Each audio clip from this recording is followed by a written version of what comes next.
Good afternoon to the power-packed panel and good afternoon everyone. I know it had been a long day and especially after lunch it's very hard to pull people back. But I'm sure if not me, you are in able hands. They will be able to grab your attention. Because I'm a storyteller, while we are talking about purpose-driven marketing, I would love to start with a story. So once upon a time, there used to be an archer and he thought that he is the best archer in the world. So he traveled to towns and cities and villages to find out whether his affirmation was good enough or not. And everybody failed in front of him until one day. Because until this one day comes in a story, it's not even a story. We need a conflict, right? So until this one day, one morning, when he came to this particular village, he saw in the clearing there were lots of trees and on the trunks, there were target faces. And in the middle of the target, there was always a hole, which means there had been some archer who had hit the bullseye every single time. Wow. But is it even possible? It means 100% precision, right? So he thought he must be a better archer than me. He waited. He was perplexed, confused, inquisitive. Morning, afternoon, evening. Finally, it was not a he, rather a she. And not of his age, rather a 7-year-old little girl. And she came, she found out an empty trunk and she took out an arrow and hit it on the empty trunk and then took another chalk out of her pocket and then started drawing concentric circles around the bullseye. Aha. The archer smiled. And that's what we are talking about, the 21st century organizations and the purpose-driven marketing there. We'll be covering the entire spectrum, starting from finding your purpose and then drawing concentric circles around it, as well as when we are not having the purpose integrated into the organizational DNA, what do we do? Then, just like the world's best archer, we keep trying. Sometimes it's a hit, and sometimes it's a miss.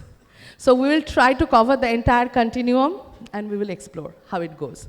So shall we begin the panel? Yes. Shall we? Yeah, lovely. Yeah, me too, and nervous. Okay, so we will start with the most obvious question. Because we are talking about purpose-driven marketing is non-negotiable. So for the audience, we would like to set the tone of this discussion. What is purpose-driven marketing? I tried to tell a story, but because we are proud to have Professor Ghosh Dossida here, who is an academician, and we would like to know, sir, from you, what is purpose-driven marketing? Why are we even talking about it? A very good afternoon to all. The topic actually has two issues. One is what you just asked now, that is what is purpose-driven marketing. And there's another aspect, that is whether it is a choice or a compulsion, right? Whether it is negotiable or non-negotiable. Coming to the first aspect, purpose-driven marketing actually, it emphasizes on value-based engagement with the customers rather than just, profit-oriented messaging. And typically, people discuss about this purpose-driven marketing as a strategy that extends from quite, old concepts, that is, be it CSR or philanthropy or cause marketing or cause-related marketing. Now that's fine because it leads to certain benefits. For example, it aligns with value, right? Aligns with value implies the brand aligns with the perceived value by the consumer. It creates an emotional connect with the consumer, right? And very importantly, it augurs the brand's equity, specifically the brand trust. And of course, it helps the companies to reach or achieve their sustainable development goals. And we should also mention that it develops or creates a sense of pride among the employees. Now, therefore, we find that marketers, they try to position and communicate in a way that provides a certain purpose, to the consumer to spend money, if I speak in as simple language as that. Now, saying this, I would also like to point out that purpose-driven marketing actually derives from purpose-driven buying, purpose-driven demand, right? Here, we need to note that we are only focusing on purpose-driven marketing or purpose-driven demand. We cannot look at it or discuss it in isolation. So, if we say that, what I imply is that any brand, right, mandatorily has to, ensure that it emerges as a competent solution to consumers, some identified needs and wants. Otherwise it will not be relevant. We also need to keep in mind that the brand's benefits have to comply with the self-expression benefits of the consumers. Otherwise it will not be relevant. What people do not usually talk about is, particularly in Asian cultures, which are collectivist culture, what is very important is the social acceptance. So the brand has to also ensure that it complies with the social acceptance or subjective norms, as we say. Without this, in addition to this, whatever we talk about the purpose-driven benefits, we'll come into those details, the brand will not be relevant. So when we are talking in this way, this answers the second part of the topic, that is, it is mandatory. I mean, it is not a choice, it is a compulsion. Okay. We'd like to know more about that, perhaps in the second round, whether it is mandatory or not. But that brings me to Dr. Basu, because she has been leading quite a few brands. You have led legacy hospitals like Apollo, Woodlands, and now you are leading Charnak and Health Plus Home Healthcare.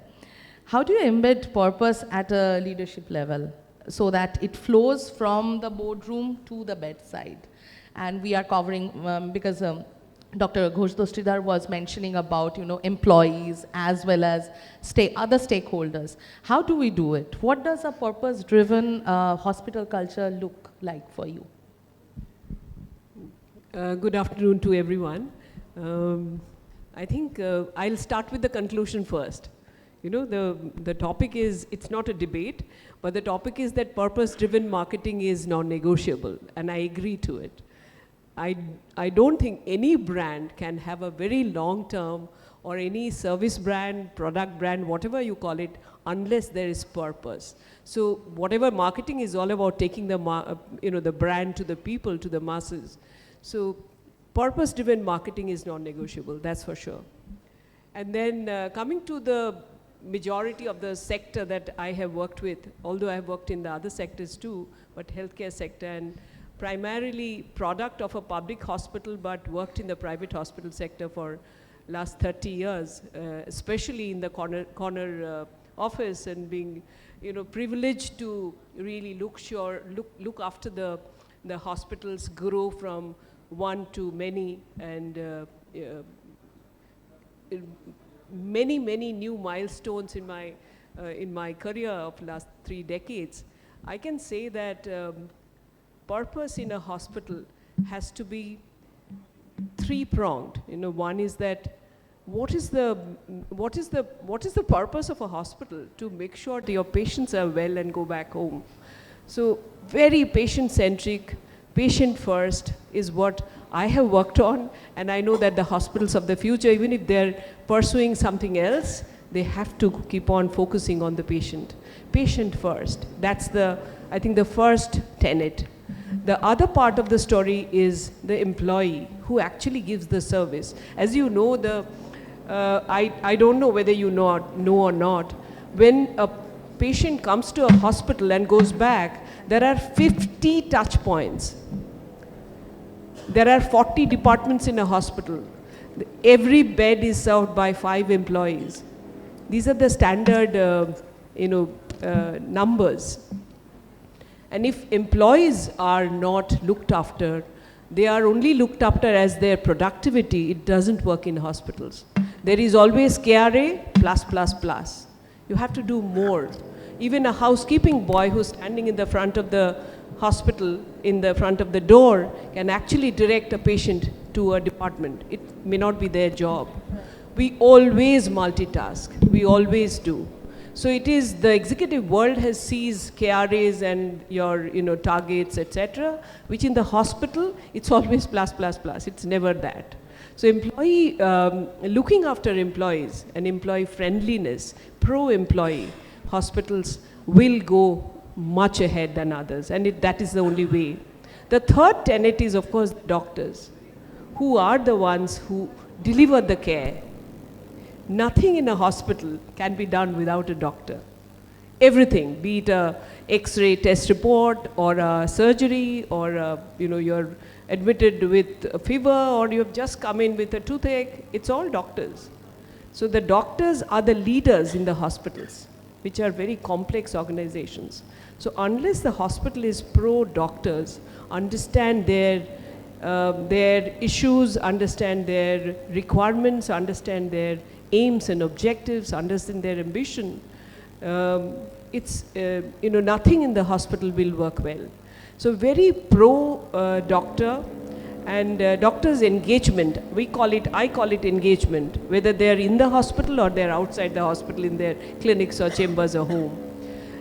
If you kind of do this triangle well, then I'm sure we will do good service to the needy and money will follow. That's how my first comment would be. Thank you so much. The Holy Trinity, Father, Son, and the Holy Spirit. But not always that happens, right? Because not all organizations are so lucky to have leaders like this where the purpose will be percolating down from the top to the bottom. So I would be coming to Shubho, who has been a marketer for quite a few decades and who have been struggling sometimes, I'm not sure now, but sometimes to push it upwards from the marketing team, because in our MBA days we used to study sales and marketing, design and marketing. So marketing is always the one that is annex, right?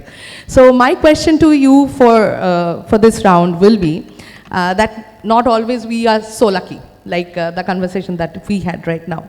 But right now you are working for Ambuja Neotia, which is a legacy brand. And that also leads in modern sectors like healthcare, education. How do you preserve the heritage of trust while evolving a purpose narrative that feels relevant to new and digital first audiences?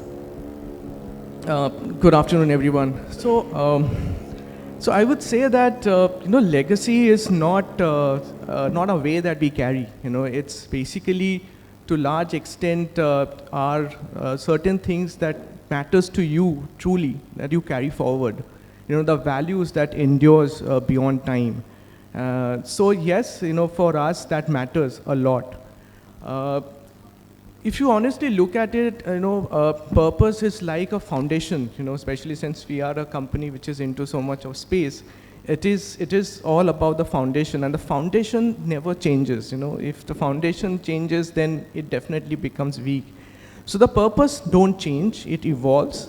What happens is that the heritage of trust and the care which has created the brand, it allows us to probably express the purpose in a far bolder and a newer expressions, and that's what exactly which we try to do, as far as purpose is concerned.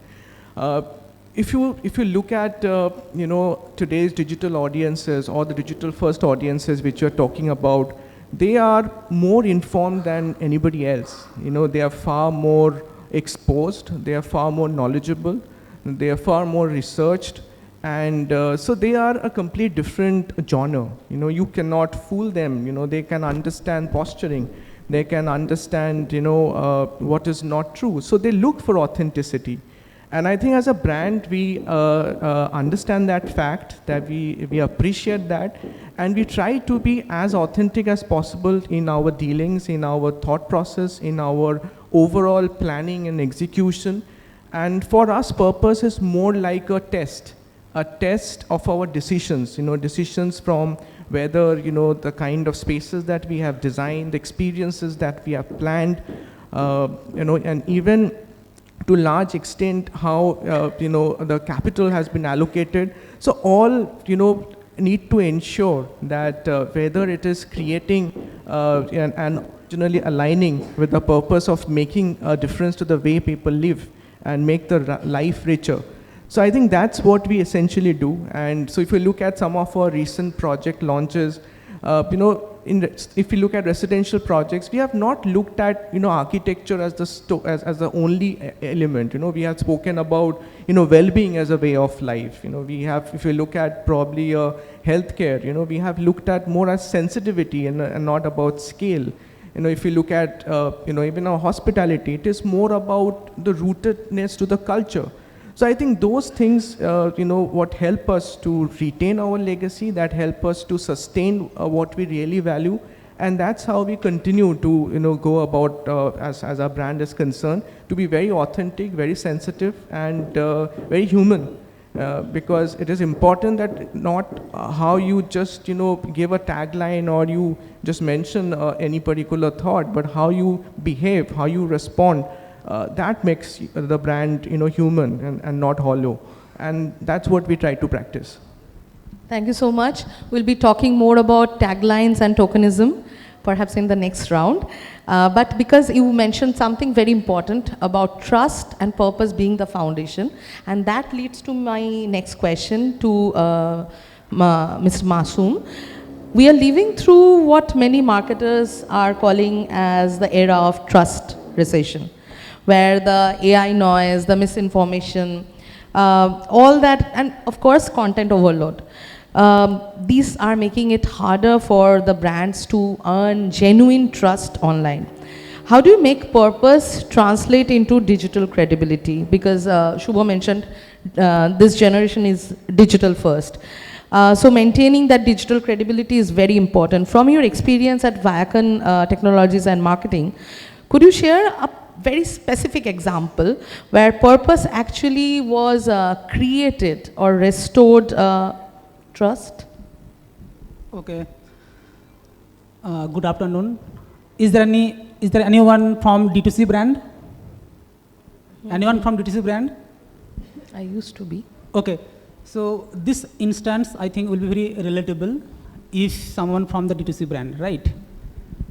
So few months back, we onboarded a D2C client, and they produce leather bags and accessories. And they were spending heavily on marketing, especially on paid campaigns. And despite high clicks and impression, their sales conversion and repeat purchase was too low. And as a result, the customer acquisition cost was less than the market industry benchmark. So when we did our evaluation with the brand, we realized the brand itself does not aware of their purpose. They were mostly focused on their core USP, which is the affordable price, without deeply connecting with their customers. And through our discussion with the stakeholder, we helped them to identify their purpose, which is working with the local artisans and supporting them. So what we did, instead of designing the campaign around price and product features, we built purpose-driven campaign, which is we shared the stories of those artisans and how each purchase are directly supported them and their communities. And when we see the performance of the campaign, not only the vanity metrics such as clicks, impression, likes increased, but we saw huge conversion rate and repeat purchase. Not only that, referrals, longer customer life cycle, media mentioned through that campaign. I hope you have heard about the book, Start With Why. Dr. Simon Sinek said, people do not buy what you sell, they buy why you do it. And through this campaign, we help the brand to establish that connection, right? And I personally believe with this experience,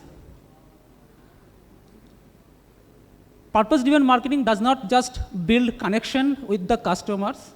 In today's trust recession, this connection is the new currency for any brand. Thank you. Thank you so much. So much.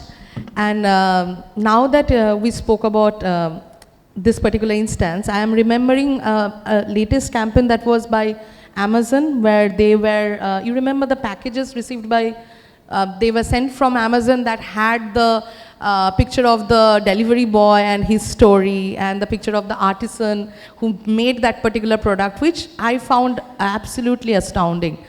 And now that brings me to a topic called packaging. The Amazon packaging, not anymore, but packaging. Because we are moving to an industry where packaging is very important. From foundation, trust and purpose at the foundation, we are going towards packaging the entire pyramid and how it looks. So that brings me to Paromita, Konteo, and Aradhana, because perhaps this will be a question that will be tied through a thread about packaging. You have worked with entertainment giants, right? Disney, Sony, Star India, KKR. These are industries built on spectacle. How do you bring heart into all this hype? Can purpose exist in entertainment PR without compromising on glamour or reach or the packaging? Thank you so much, Priyanka, for the question. Good afternoon, everyone. And it's absolutely wonderful to meet so many known faces in the audience. Thank you so much for hearing us out. I would like to mention here that there is no debate between purpose and profits. Actually, if handled well, they come together for the brand.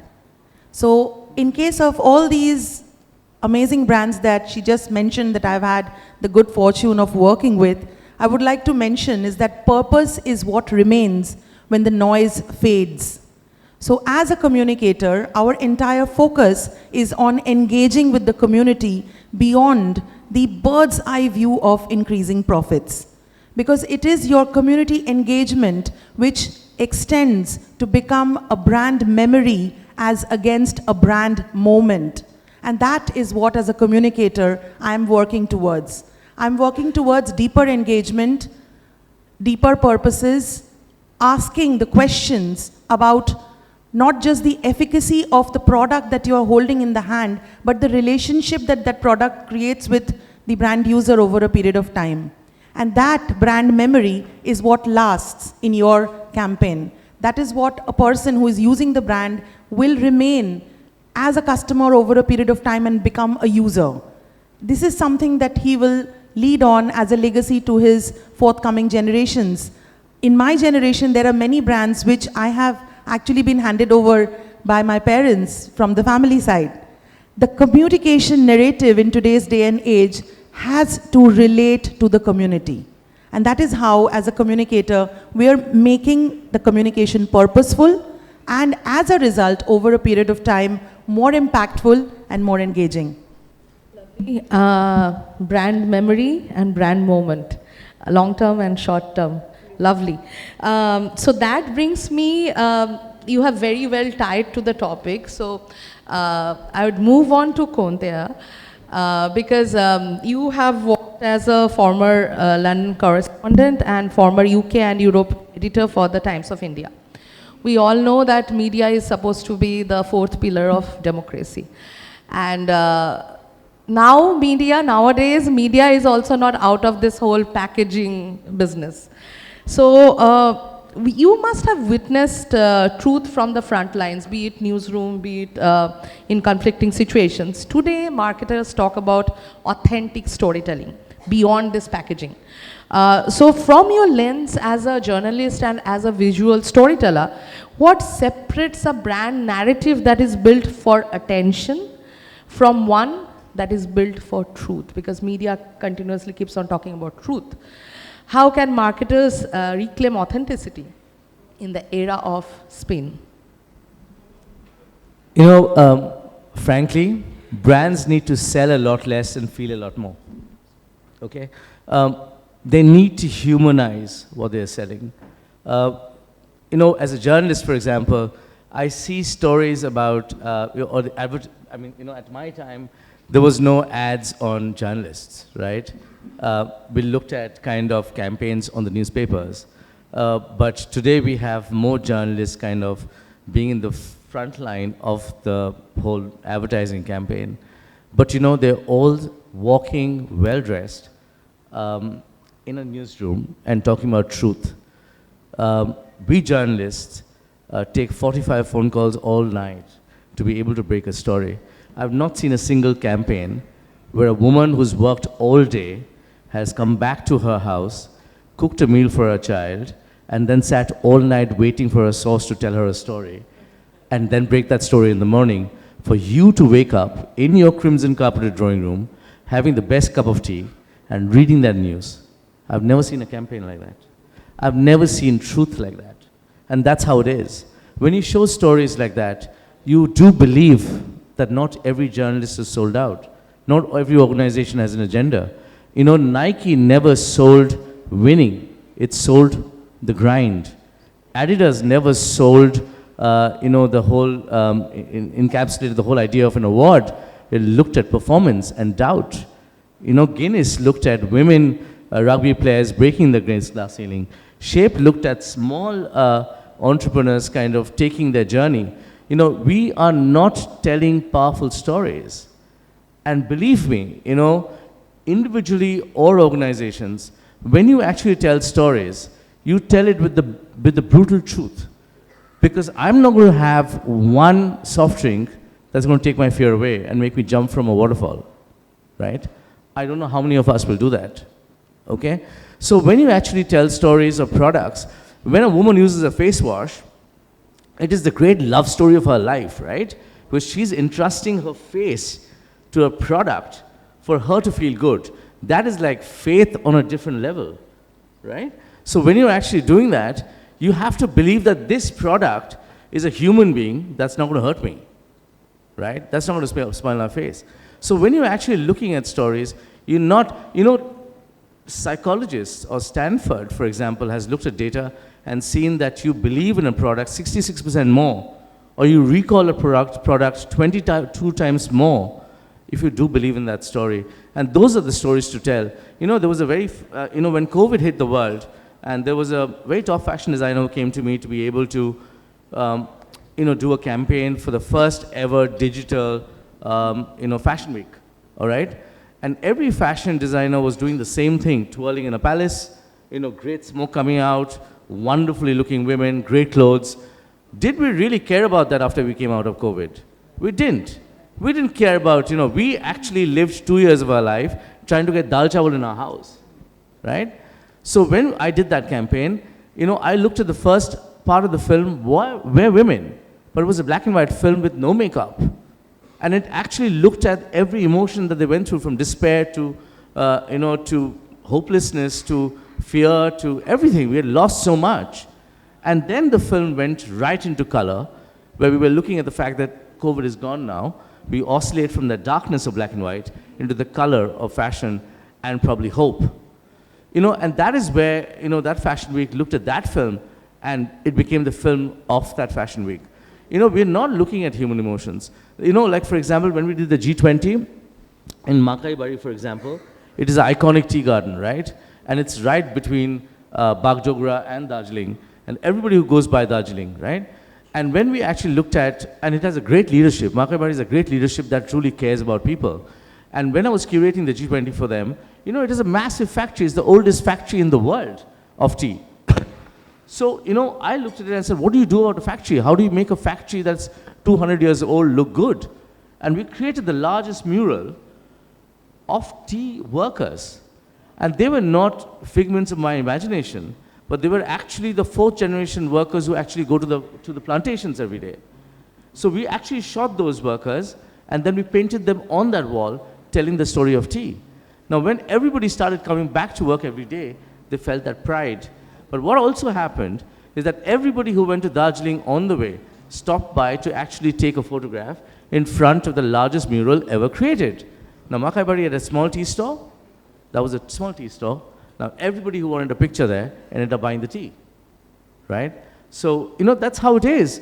Even when in Mirzapur, for example, when you have carpet weavers, do you know the greatest carpet weavers in the world today are women who came out of their homes of abusing husbands in a hinterland and has no education. They are the ones who whipped out the carpet in the Rashtrapati Bhavan. They are the ones who made the carpet for the new Lok Sabha. And these are all stories that brands don't realize are actual stories. So, we need to look at that. Even you, for example, probably lessen down your content on partying or doing things, and do things that matter, because all of you are people who kind of, work it out every single day, and that is the story that I want to see. So brands need to feel a lot more, sell a lot less. Lovely. Brands need to do less, perhaps, and feel more, and that brings to Aradhana Chatterjee. We have a lion, now we see lots of influencers around, but the only reason that we were privileged and honored to invite you into this panel was because she was doing exactly that. Doing less and feeling more. And like the Makaibari story, she was including the community, including other people into real people's real life stories, which is beautiful. Considering that we have this lion's share of influencers today, you have impeccably used your platform, Stories by Aradhana, to amplify the voices of the marginalized and advocate for social justice and equality. But often, this had to be done through digital platforms that thrive on virality, thrive on packaging, the X factor you three kept talking about. How do you balance impact with engagement metrics? Can storytelling for good survive in long term and be a brand memory instead of a brand moment? And can it beat the algorithmic chase? Hi. Good afternoon, everyone. Thank you, Priyanka. Thank you so much for reaching out to me and for having me over. I would love to give my best regards to all my fellow panelists. I'm so happy to be here, and I'm so happy to be the part of a conversation I've been trying to have for a long time. So I want to be very honest with whatever I tell today. So as a content creator, I make stories on inspirational humans doing extraordinary things for society, stories of people who come from marginalized communities who don't speak for themselves as much as we speak about ourselves. So, honestly, we live in a world, in the world of content also, virality is always rewarded. But my kind of stories don't always fit that mold. So I won't lie, I become disheartened and I become sad that, my content is not maybe engaging with the kind of people I want them to engage with. But then I really get back to the thought why I started and why I do what I do. And personally, what has really helped me is that redefining what engagement means to me. So a viral reel is great, but for me, if a reel can get a young artist some commissioned work, and if it can help and support families, if it can get some impactful consumer products, sustainable products to the right customers, I think that is the right kind of impact for me. I think that is how it has helped me come back, like you spoke about the balance, like she said. So impact and engagement doesn't have to oppose each other. You can, for example, I can tell a story, I can start with a hook which, might fit the kind of content people want to watch. And then I want to, start with a hook and stop people in an emotional place where they will stop scrolling. But after that, I would love to give them context, depth, and authenticity. So, and honesty too. So I think that has really helped me, because I've also, over the time, I've also realized that, if I keep on, my whole point is bringing out the stories of people to a larger audience. So I always want them to reach more people.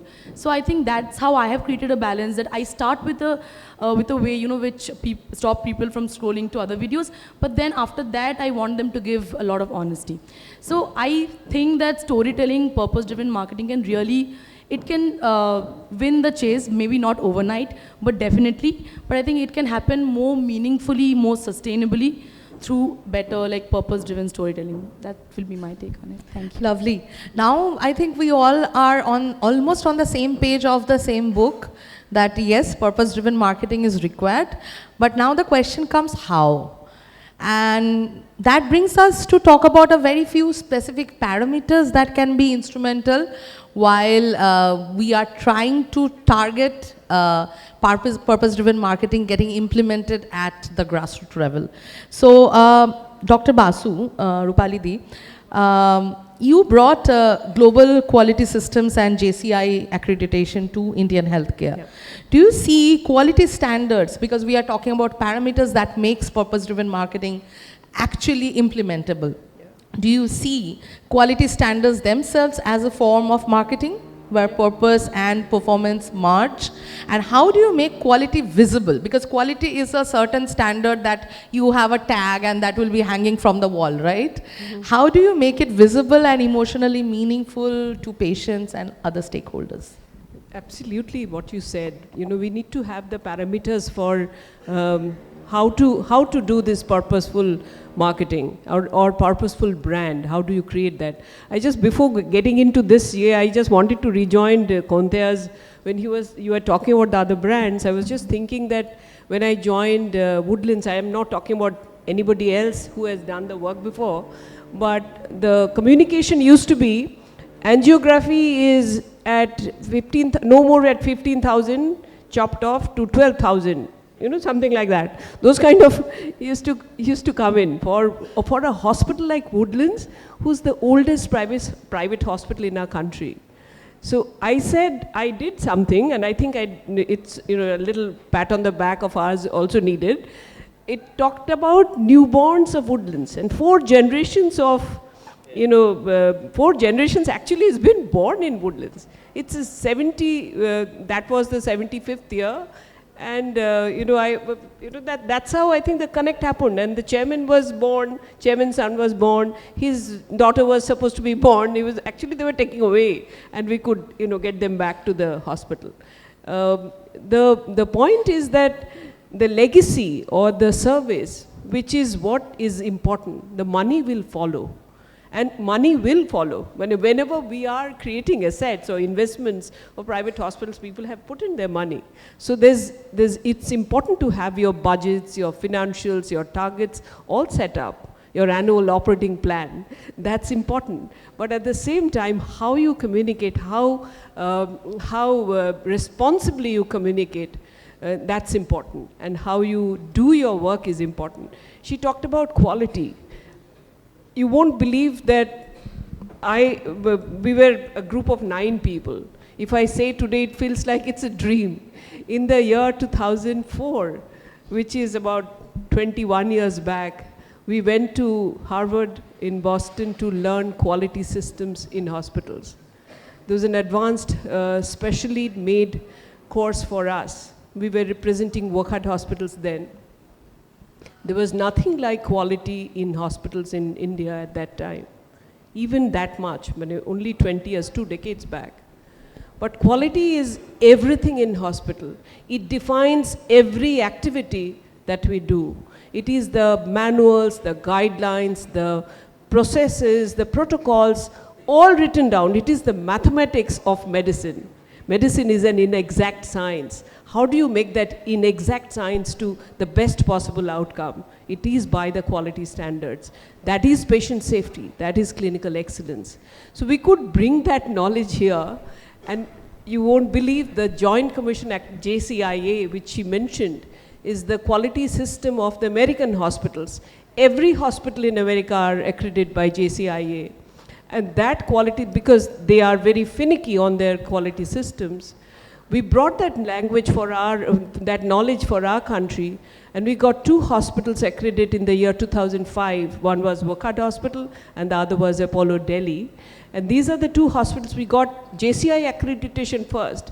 They did the writing of the processes first in our country, and then Dr. Reddy of Apollo Hospital, who did the base document for the government of India, and the national accreditation of hospitals came in 2007, 2 years down the line. We do have quality systems for our hospitals in our country, whether public or private. We do have NABH, we have accreditations for laboratories, we have accreditation for our emergency department. Now we are moving into every department. They have to have, because that is the Bible of hospitals. It may not be the right simile, it is the, I would rather say, redo it saying that it is the mathematics of medicine. That is the quality. And the best example we saw when during COVID time, I was so, for many years I was very unhappy that quality is not getting into all the hospitals. Why America can do and we can't do? We still haven't been able to do, but we are in the process. And I think during the COVID time, when the ministry from the ICMR at Delhi was doing the protocols for the whole country, and every hospitals in the country, private or public, were taking those notes and we were executing it. Fortunately, the digitization had come. We had the WhatsApp groups. It was easy to do. And in a country with 1.4 billion people, I don't think we messed up in managing our COVID patients. We had so many, and we did try. We have issues, we had few, but I think the protocols and the quality protocols actually helped us in giving the care to the people of the country. And that's the importance of quality, Priyanka. So we need to really do it to all hospitals. It's still work in progress for me because we have not reached everyone, but we are on the job, and I'm sure till the time I live, I'm 62, I'm going to be, I'm probably another 20 years down the line, probably all hospitals in India, I would like to see they have accredited quality systems for patient safety and clinical quality. Thank you. Thank you. And not only perhaps healthcare, we need quality everywhere, isn't it? In all the industries. Even the companies that I used to work, they used to go for CNN 5 and Fortune 500 and other, we used to have DP Prime, Project Prevention Prime and stuffs like that. So I think it's sector agnostic. Healthcare, of course, because we are dealing with real people, but at the same time, it's required everywhere. And that brings me to the third parameter rather. We spoke about digital first, we spoke about quality, we are now going to speak about spatial storytelling, because quality speaks for itself that you are aligned with your purpose. Space also speaks for itself. When you are entering a certain space, the space has its own energy and it speaks for itself whether it's aligned with the customer goal or not. So that brings me to Shubhro. Real estate, hospitality and healthcare, you have walked across all these industries. All deal with spaces where people live, they heal and they belong. How do you translate the brand purpose into spatial storytelling? Can architecture, service design, or environment itself that can become a form of communication instead of being crude? Can it subtly communicate the purpose? Well, I certainly believe that space speaks, and it actually does a lot before than even when the brand does. So all the 3 verticals or 4 verticals that we are involved, real estate, healthcare, education, the walls, the lights, the textures, and even the air, they are silent storytellers, of such spaces. At Ambuja Neotia, we call that, designing for emotions, because purpose is not something that, you say. What Mr. Sinha was mentioning, that it's about the feeling. So what people feel when they enter the space that we have created, that speaks a lot about the brand. I think that's the most important, crucial part. And so if you look at any of our residential projects, the balconies, the way it is designed, the kind of the light and the ventilation in the rooms, the water body, the communal spaces, everything is designed in a way where a lot of spatial empathy is involved. And that translates those spaces into forms, and those forms create stories. And that is something which actually continues in all the projects and the creation of spaces that we do. For example, and if you look at residential projects, it's more about restoring the calm and the balance which city takes away. That's what the spaces communicates, and that's what spaces are built with. If we look at some of our recently opened hotels, for example, let us take the Taj Ganga Kutir, Raichak, which we opened just last month. The architecture flows with the river. It continuously changes with the river, and then as well as the light also evolves throughout the day, and there is a kind of sense of peace all around.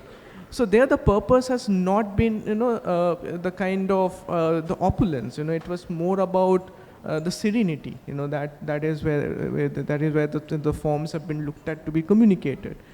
Now, if you look at similarly, as far as healthcare is concerned, it is purposefully and intentionally, it is lot more and less intimidating. Pastel walls, open corridors, the art on the wall to comfort. So there again, the space is more about saying that, when you come into that space, you feel a lot more safe. So, it's not always the medicine that starts healing it, it's also the space that makes you feel comfortable and safe, and that's how, the spaces have the power to, communicate a lot of stories. But I don't think that the design alone completes the story. It is the various experiences that we curate in those spaces, the various engagements that we look at creating in those spaces, that helps bring soul to those spaces, that helps bring emotions and interaction to those spaces, that helps spaces to emerge like communities. And that's when people just don't live there, they belong to them. And that's where probably the entire spatial storytelling gets completed. So yes, the space definitely speaks, the environment definitely speaks, and how you weave your forms and with experiences and engagement to transform architecture to memory and form to feeling, that's what matters. And that's what we have been trying to achieve and trying to really strive for. Thank you so much. That brings me to Masoom, where we are, because you are also working on a brand that is going to be launched in December, Sephora, that is India's first experiential fashion brand. We spoke about quality, we spoke about digital first, EOC is going to be online, we spoke about spaces because there will be physical spaces where customers are going to interact with the brand. We all have almost agreed that the real magic happens when the brand's purpose is baked into the DNA from day one. And all the marketing efforts that actually reflect it. Now, some brands, they discover it later. Maybe for Viacom, that was the experience, I'm not sure. But now that you are launching Sephora, from day one, when you are entering a market that is already crowded with fashion brands, how are you ensuring that purpose is not an afterthought, but a foundational principle from the very beginning? How does this shape the platform's identity? And what are the parameters? They spoke about quality, they spoke about space. What other parameters would you like to include from day one? Okay. So for me, purpose is never an afterthought, and rather it should be at the heart of a brand from day one. If you want to stand out in this very competitive market. So if I take an example of Kent Arrow, right? Dr. Gupta's purpose was never just to sell water purifiers. The purpose was to ensure that every Indian household had access to clean and safe drinking water. And that purpose shaped everything, whatever they have done, whether it is product innovation, marketing campaign, and that helped them to establish trust and connection with their customers. And if I see today, in fashion, we are facing the similar challenges. A lot of times, we buy something at the moment whenever we like, but later on we feel uncomfortable wearing that, right? And what happens, like, they are being unused. Sometimes you can call, right, waste of money, waste of product, and if it goes into like kind of landfall, like it can also harm the environment, right? So even the problem is that like there is no proper guidance.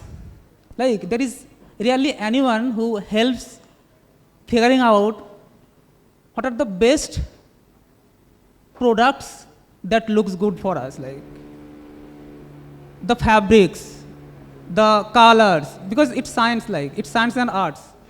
What looks good in our kind of body, it depends on many things, shape, everything. And to solve this problem, I think it requires a thoughtful curation of product, expert guidance, making the platform in such a way that helps the customer to experiment with new style, right? And that is what we are trying to do. So at Sephora, our purpose is to ensure that every person feel confident, stylish while they are shopping, and they are inspired by fashion. So like Kent Arrow, our purpose is simple, like helping everyone, making them confident, stylish, and be authentic to themselves. So when the purpose is clear from day one, it does not just guide the internal discussion, it also helps to shape the engagement that customer does with the brand. Absolutely. Right. And Thank you. thank you so much. Even before you are launching the brand, you must have done consumer service, right? So that brings me to Professor Ghosh Dostida, that how can marketers use behavioral insights to ensure that their purpose messaging leads to genuine action and not just approval during consumer surveys. Not just the consumer being able to readily recall a particular TVC or an audiovisual content with the name of the brand, but they are actually buying the brand. How do you convert this? Okay, that's indeed a very relevant question, but generic question. I'll try to answer with, maybe a few ideas. Firstly, let me reiterate what I already spoke about briefly. That is, one thing is very loud and clear. That is, the brand has to evolve as a competent solution to needs and wants done. In addition, then you comply with, sustainable issues, your environment issues, national prejudice issues, whatever. Secondly, what I already mentioned is that, for example, two of my co-panelists, they mentioned the brand story. So actually, from the other side, that is from the perspective of consumers, they use these brands to tell their own story, and that is what the marketers tend to do. That is what the content creators or other creative people, they tend to do. One more thing is that if we notice what is happening, that is, when you asked about messaging, the purpose-driven messaging has to not only talk about the positives, but it also has to downplay the negatives. What I'm implying to say is, it has to, ensure that the purpose-driven brands, they avert losses. What do I imply by avert losses? Now what we are seeing, say take a example of any shampoo. Earlier on the pack, what was printed with the largest font? Long and strong hair. Now what is printed? No paraben, right? So now if you notice that the brands are actually asking the consumers to pay money and maybe at times premium price. For what? Not to get anything. To not get something. So that to not get something can be paraben or say MSD or ammonia or sugar, right? So we need to look at this aspect that when a consumer is actually looking forward for long and strong hair, at the same time he or she is looking for a loss aversion, that is, no loss of hair. So this is something that is very important in terms of, the purpose-driven messaging that you asked for. I totally second that. And that brings me to Aradhana, that when brands are talking about the positives and the negatives, the brands, the platforms that approach you, they also must be having, wanting this perfect, polished narrative, isn't it?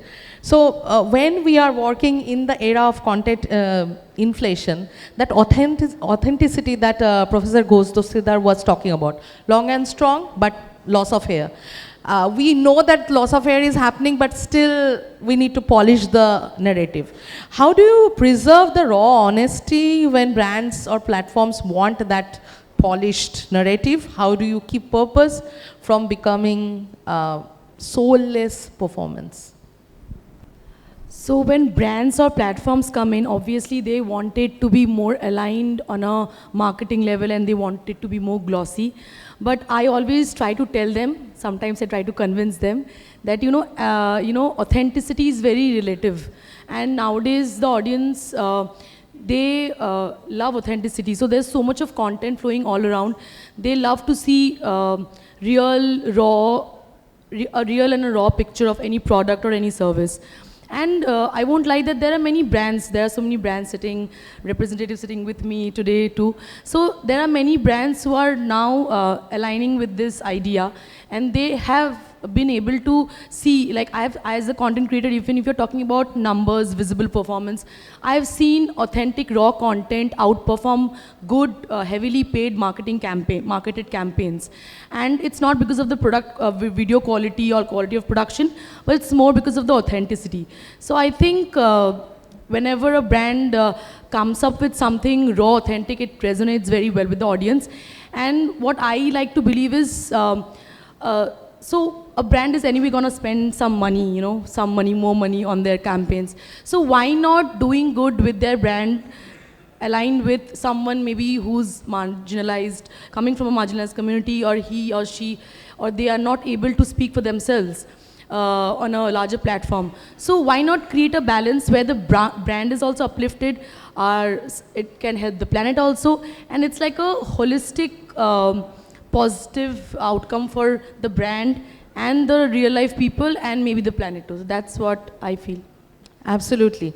Organizational culture as a whole, where authenticity and that packaging are both preserved. That brings me to Kontea, because you have been recognized by Oxford for your contribution to culture and authenticity. While asking my next question, I'm thinking about your work around Koi worldwide. Sharbomangala has recently been concluded. Project Bismillah at Kashmir, and so many to name, which once again, like Aradhana mentioned, it was appreciated by people because of its authenticity and the rooting into culture. Do you believe culture can become the most powerful form of brand capital today, especially when brands try to align with social purpose? How can marketers engage with culture responsibly without commodifying it?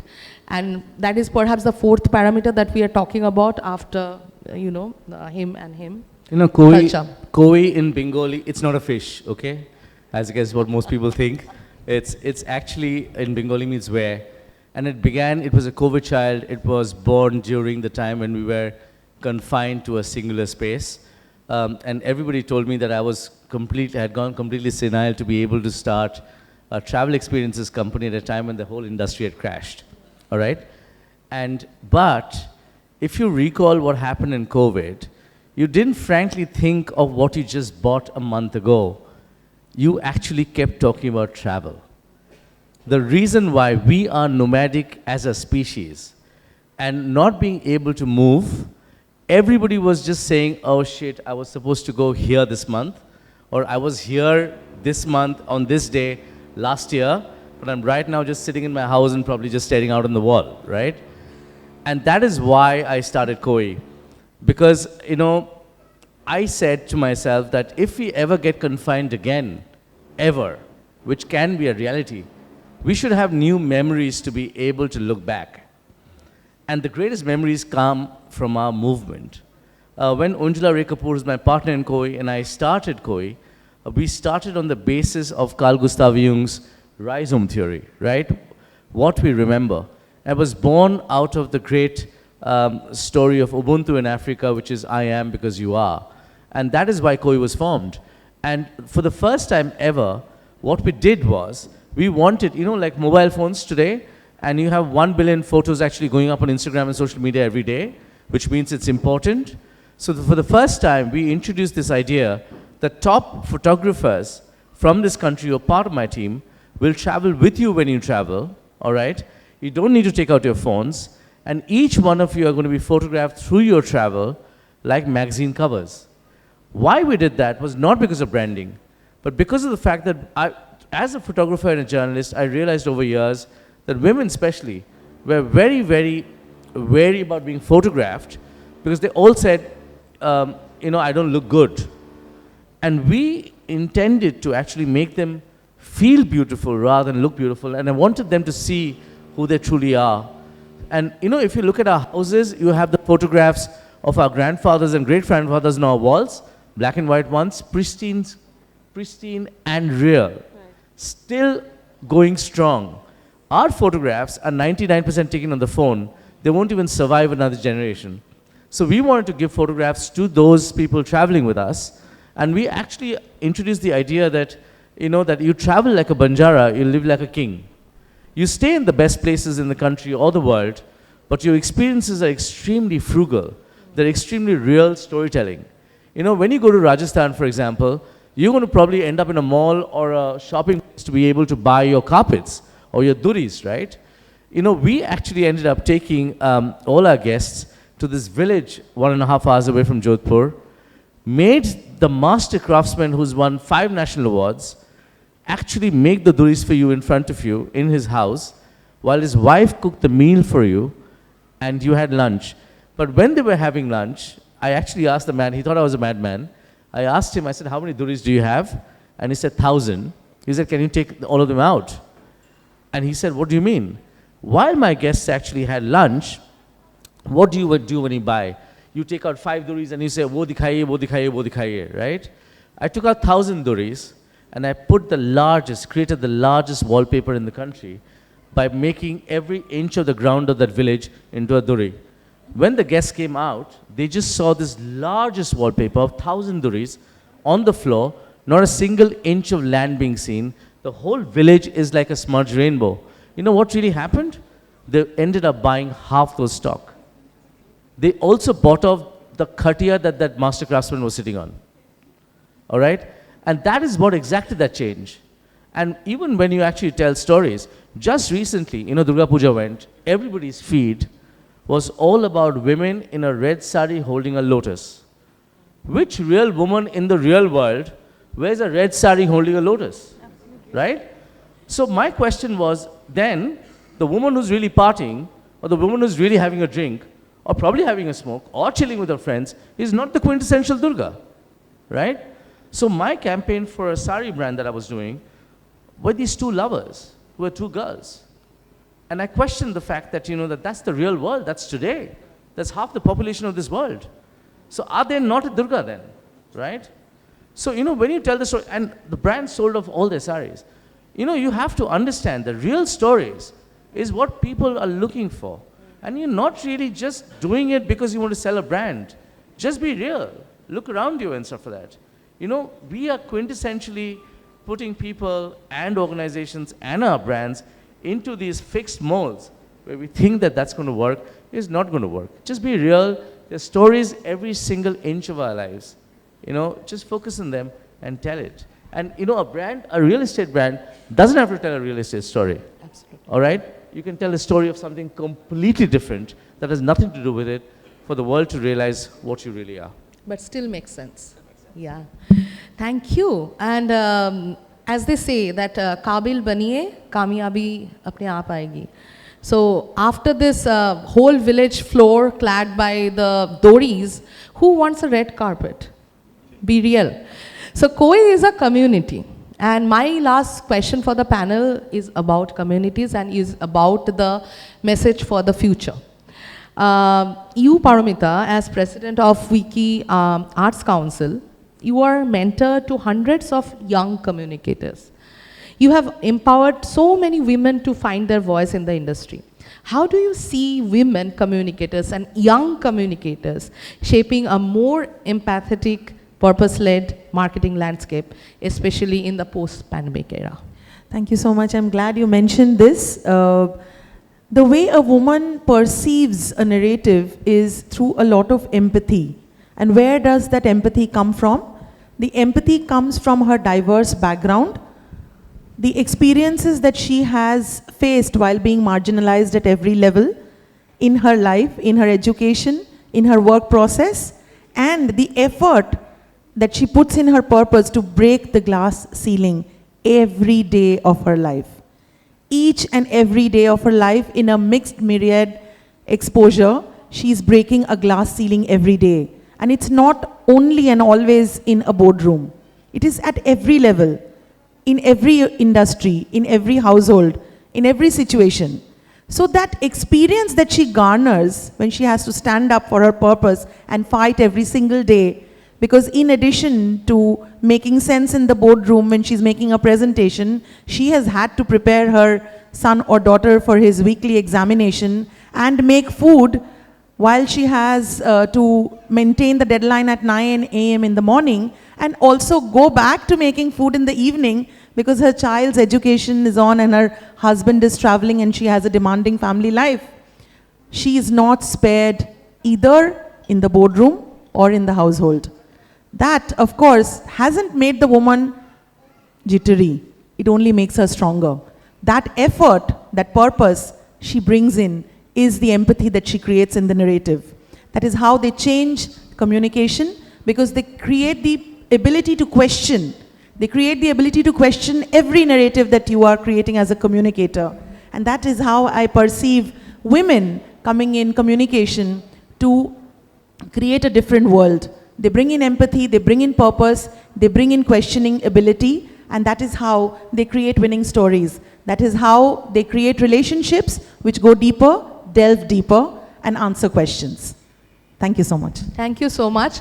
We don't have time for the concluding thoughts, but I would like to bring us back to where we all started. Accenture in a recent study mentioned that in the next 30 years, the entire money that the generation of baby boomers, the people born between 1946 to 1964, their money is going to be rolled down to the newer newer generation of buyers, which will consist of Generation Alpha and Generation Z, who does, like Professor Ghozosidar mentioned, who does purpose-driven buying. So when our consumers are doing purpose-driven buying, they are so influenced by the ethical values, the sustainability, the overall ESG, and purpose as a whole. When they are looking at all those, we don't have a choice, but we have to make purpose-driven marketing non-negotiable. So with that, our marketers, while they are future-proofing the purpose of their brands, we need to look beyond cliche, we need to look beyond tokenism, and we have to stop purpose washing. Thank you so much. Signing off. Namaste.